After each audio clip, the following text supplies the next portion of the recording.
독재자의 죽음 앞에서 온 국민이 거리에서 통곡하며 쓰러지는 나라가 있습니다. 핵무기 개발로 전 세계를 위협하면서도 국민 대다수는 끼니조차 제대로 해결하지 못하는 곳이죠. 21세기에도 3대 세습 왕조가 절대 권력을 휘두르며 외부 세계와 완전히 단절된 채 살아가는 2,500만 명의 사람들, 바로 북한입니다. 어떻게 이런 나라가 만들어졌고 지금까지 유지될 수 있었는지 그 충격적인 역사를 지금부터 살펴보겠습니다. 북한의 시작은 1945년 일본 패망 이후로 거슬러 올라갑니다. 한반도는 1905년부터 일본의 식민 지배를 받았는데 해방 후 미국과 소련이 38도선을 기준으로 남북을 분할 점령했죠. 이 경계선은 두 미군 장교가 30분 만에 지도에 그은 선이었지만 이후 80년간 세계에서 가장 중요한 국경 중 하나가 됩니다. 소련은 한반도 북부를 통치할 신뢰할 만한 공산주의자가 필요했고 스탈린은 1945년 12월 김일성을 조선공산당 제1서기로 임명했습니다. 김일성은 1912년 평양 근처에서 태어났는데 어린 시절 가족과 함께 중국으로 피신했고 그곳에서 공산주의 사상에 빠져들었습니다. 1931년 중국 공산당에 가입한 그는 항일 무장투쟁에 뛰어들었고 1937년 보천보 전투에서 일본군을 격파하며 동아시아 최고의 게릴라 지도자로 이름을 알렸죠. 하지만 일본군의 추격을 피해 소련으로 도피했고 제2차 세계대전 대부분을 소련 영토에서 보냈습니다. 1948년 9월 9일 북한은 공식적으로 조선민주주의 인민공화국을 선포했고 김일성이 수상이 됐습니다. 김일성은 즉시 한반도 통일을 계획하기 시작했습니다. 스탈린과 마오 모두 침공을 지지했고 1950년 6월 25일 북한 탱크와 비행기, 보병이 대규모로 국경을 넘었습니다. 5일 만에 김일성은 서울을 장악했고 남한군의 80%가 포로로 잡히거나 전사하거나 탈영했죠. 하지만 유엔이 즉각 개입했고 더글러스 맥아더 장군이 1950년 9월 15일 인천에 대규모 상륙작전을 감행했습니다. 북한 전선이 붕괴됐고 10월에는 평양이 함락됐습니다. 전쟁에서 진짜 북한의 비극은 전선이 아니라 본토에서 벌어졌습니다. 미 공군이 주도한 대규모 폭격 작전으로 북한의 인구와 기반시설이 초토화됐거든요. 평양은 너무 심하게 폭격당해서 주요 건물이 하나도 남지 않았고 북한 인구의 약 10%가 폭격으로 사망했습니다. 중국이 개입하면서 상황이 반전됐고 1950년 10월 25일 수만 명의 중국군이 국경을 넘어 유엔군을 기습 공격했죠. 1951년 7월 유엔군이 다시 38도선에 도달했고 거기서 전쟁은 2년간 교착 상태에 빠졌습니다. 1953년 7월 27일 양측은 마침내 휴전협정에 합의했습니다. 전쟁 후 북한은 파괴되고 피폐한 국가로 남았습니다. 김일성은 국가 재건을 위한 목표를 제시했고 전쟁 실패에 대한 비난을 내부 라이벌들에게 돌리기로 했죠. 소련계 공산주의자 지도자 허가이는 전쟁 말기에 숙청당했으며 남로당 지도자 박헌영은 1955년 12월 처형됐습니다. 수백 명의 공산주의 인물들이 비슷한 방식으로 해고되거나 투옥되거나 처형됐고 김일성의 권력 장악은 점점 더 강해졌습니다. 김일성의 권력이 거의 도전받지 않게 되자 그는 주체라는 이념을 만들었는데 이게 지금도 북한 전체를 지배하는 원칙이거든요. 주체는 본질적으로 자력갱생을 의미합니다. 북한은 군사적, 사회적, 경제적으로 스스로 설 수 있어야 한다는 거죠. 경제적으로는 국제무역을 거부하고 자급자족에 집중한다는 뜻이었고 사회적으로는 모든 국민에게 철저한 주체 교육을 시키고 외부 사상으로부터 차단한다는 의미였습니다. 김일성과 그 후손들이 받는 숭배 수준은 모든 것을 능가합니다. 1953년 김일성은 스스로를 수령으로 선언했고 일종의 국가 화신이 됐죠. 김일성의 사진 위에 글씨를 쓰거나 그의 이름이 언급된 신문으로 물건을 포장하는 것이 불법이 됐습니다. 하지만 지도자 숭배는 김일성이 본격적으로 시작하기도 전에 그를 거의 무너뜨릴 뻔했습니다. 스탈린 사망 후 소련은 지도자 숭배에 강력히 반대했고 1956년 후르쇼프는 스탈린과 그의 개인 숭배를 공개적으로 비난했죠. 김일성이 부재한 사이인 소련파와 연안파 공산주의자들이 음모를 꾸몄고 8월 말 당 회의에서 김일성을 비난했습니다. 하지만 김일성의 적들은 잘못 계산했습니다. 김일성 김일성은 민족주의 영웅이자 조국 해방을 위해 게릴라 투쟁을 벌인 진정한 조선인이었거든요. 당 회의에서 김일성의 비판자들은 고함에 묻혔고 이후 몇 달간 수십 명의 양파벌 지도자들이 숙청당했으며 1960년까지 소련파와 연안파는 완전히 파괴됐습니다. 정치가 처리되자 김일성은 경제 문제로 눈을 돌렸습니다. 1953년 8월 그는 3개년 계획을 세웠는데 중공업이 주요 우선순위요. 모든 산업 투자의 80% 이상이 광업과 건설 같은 부문으로 갔죠. 평양에 따르면 성공이었지만 할당량과 생산량에 대한 집중은 파괴적인 결과를 낳았습니다. 농업 할당량을 채우지 못한 지역 관리들은 거짓말할 동기가 있었고 이로 인해 1955년 수천 명이 사망한 기근이 발생했지만 정권은 이 기근의 모든 증거를 철저히 은폐했습니다. 1950년대에는 성분이라는 계급제도도 도입됐는데 이게 지금도 북한에서 유지되고 있습니다. 핵심 계층은 인구의 약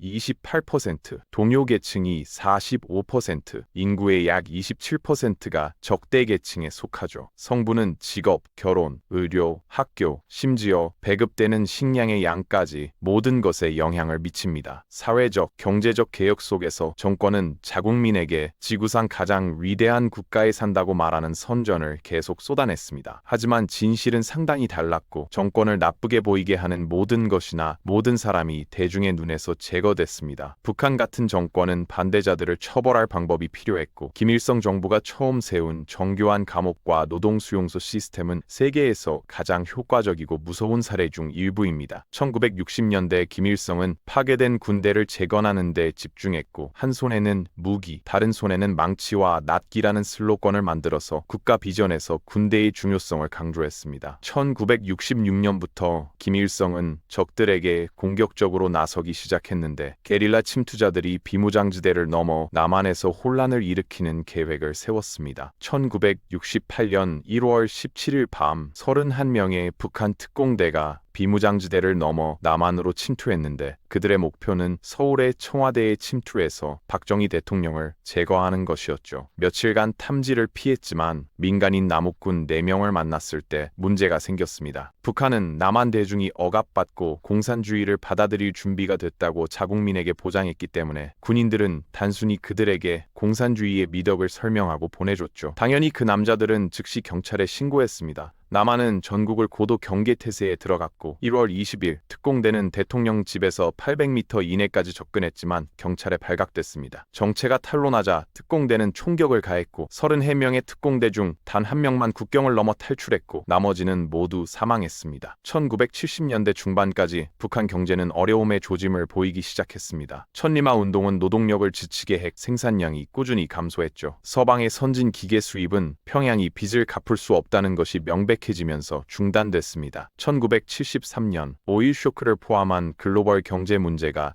이미 취약한 국가를 뒤흔들었고 1976년 북한은 서방에 대한 모든 채무 상환을 중단할 수밖에 없었습니다. 1980년까지 김일성은 70세에 가까웠고 북한의 경제 발전은 정체됐습니다. 김일성은 이런 불안에 대한 해결책을 가지고 있었는데 그 이름은 김정일이었습니다. 김정일은 1941년 소련 군사 캠프에서 태어났는데 김정일의 어린 시절은 터무니없는 수준의 황당한 이야기들 뒤에 가려져 있습니다. 김정일은 1970년대 당 정치에서 핵심 역할을 하며 처음으로 권력의 복도에 등장했지만 대중의 시야에서는 숨겨져 있었습니다. 1972년 중앙위원회에 합류했고 1974년까지 아버지의 지정된 후계자가 됐죠. 김정일의 첫 번째 책임 중 하나는 북한의 이미지를 개선하기 위한 선전을 조정하는 것이었습니다. 김정일은 엄청난 영화광으로 유명했고 북한을 일종의 공산주의 할리우드로 만드는 꿈을 꿨죠. 문제는 북한의 할리우드와 경쟁할 수 있는 영화를 만들 사람들이 없다는 것이었습니다. 1978년 1월 북한 요원들이 홍콩에 있던 남한 배우 최은희를 납치했고 6개월 후에는 감독 신상옥을 습격했습니다. 김정일은 의도적으로 둘 다 납치해서 북한에서 재결합시키고 자신을 위해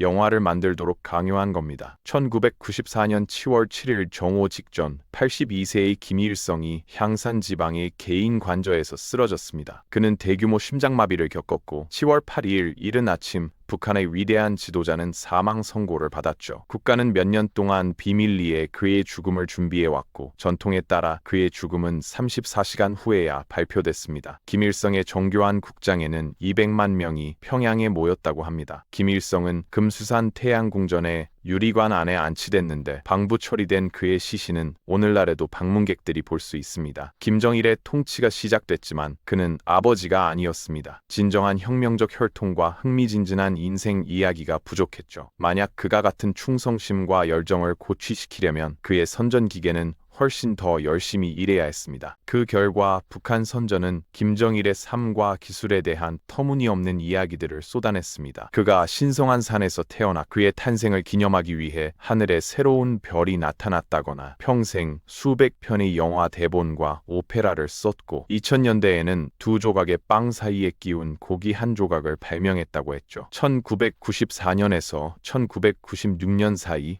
홍수로 인한 농작물 실패로 북한은 끔찍한 기근에 빠졌는데 정권은 완곡하게 이것을 고난의 행군이라고 불렀습니다. 수십만 명의 사람들이 굶주리기 시작했고 사회 질서가 무너졌죠. 김정일은 이 문제에 대해 특징적으로 회피적이었습니다. 1996년 12월 연설에서 김정일은 기근을 식량 문제로 축소했고 자신의 국민들의 고통보다 당의 명성에 더 관심이 있었거든요. 1997년 기근이 맹위를 떨치는 동안 김정일은 공개적이든 사적이든 기근이나 굶주림이라는 단어를 말하는 것을 불법으로 만들었습니다. 2011년 12월 19일 정부는 이틀 전 심장마비로 김정일이 갑작스럽게 사망했다고 발표했습니다. 아버지의 죽음과 마찬가지로 북한은 슬픔과 고통의 장면으로 소비됐고 그의 장례식은 눈물 흘리는 대중을 위한 정교한 광경이었습니다. 김정일은 공식적으로 아버지 통치 기간의 절반도 안 되는 기간 동안 통치했고 아버지와 달리 일본 점령자를 몰아내거나 위대한 적들과 전쟁을 벌이지 않았습니다. 왕좌에 오른 새 인물은 김정은이었습니다. 김정은은 원래 아버지의 후계자가 될 예정이 아니었고 그의 이복형 김정남이 의도된 후계자였지만 2001년 가짜 여권을 사용해서 도쿄 디즈니랜드를 방문하다 붙잡혀 탈락했죠. 새 김씨는 실제로 어린 시절 대부분을 북한 밖에서 보냈습니다. 1990년대 대부분을 스위스에서 그 다음 독일에서 교육받았거든요. 모든 설명에 따르면 김정은은 평범한 아이였습니다. 김정은은 2010년 말 스포트라이트에 들어섰습니다. 군사 경험이 전혀 없음에도 불구하고 사성 장군으로 승진했고 아버지와 함께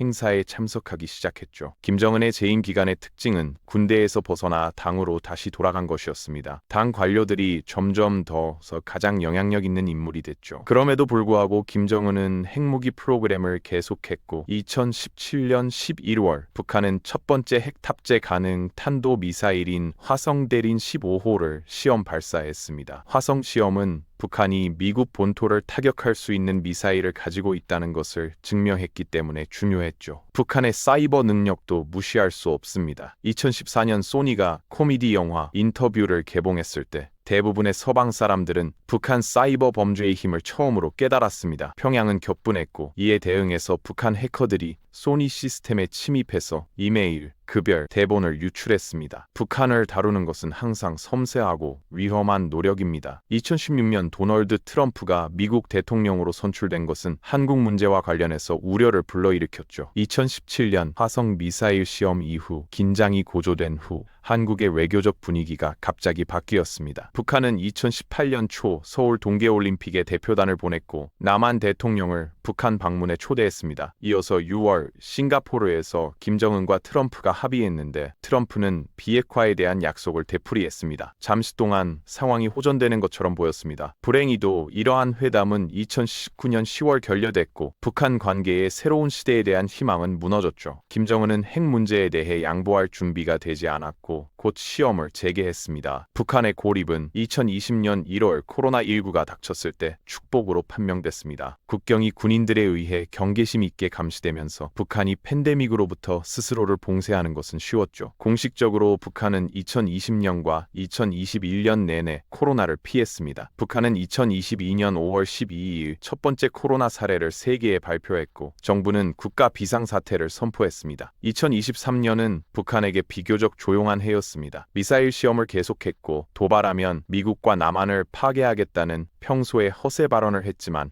특별한 것은 없었죠. 평양은 또한 러시아의 우크라이나 침공에 대한 암묵적 지지로 헤드라인을 장식했습니다. 김정은은 9월 블라디미르 푸틴을 만나 전쟁 노력을 위한 무기 공급 가능성을 논의했죠. 상황이 오늘날 1950년대와는 상당히 다르지만 평양과 모스크바는 여전히 자본주의 서방 세력에 맞서는 끝없는 대결에서 동맹으로 자신들을 보고 있습니다. 북한에는 두 가지 붕괴의 길이 있다고 합니다. 개혁하거나 개혁하지 않거나죠. 변화 없이 계속하는 것은 세계가 북한을 뒤처지게 하면서 불가피하게 붕괴를 가져올 것이지만 충분히 하지 않거나 너무 빨리 너무 많이 하는 잘못 관리된 개혁은 시스템 전체를 무너뜨릴 위험이 있습니다. 김정은은 중간 길을 개척하려는 것처럼 보입니다. 군사력에서 벗어난 김정은의 내부 전환, 관광과 교육에 대한 개방성, 그리고 현대 기술과 일부 제한된 외국 문화를 포용하는 것은 변화의 가능성을 암시합니다. 하지만 정권이 국민들에게 행사하는 더욱 강화된 통제, 더 강한 국경 집행, 그리고 계속되는 핵 위협은 평양이 오래된 방식을 제쳐두고 평화와 협력의 새로운 길을 찾을 준비가 전혀 되지 않았다는 것을 보여줍니다. 지금으로서는 북한이 머물 것입니다. 임박한 붕괴의 조짐은 보이지 않고 아무도 그것을 벼랑 끝으로 밀어붙을 의향이 없습니다. 그래도 경제적 실패와 변화하는 세계를 따라잡지 못하는 무능력이 언젠가는 이 독특한 작은 나라 아니면 적어도 그 정부의 종말을 의미할 수 있습니다.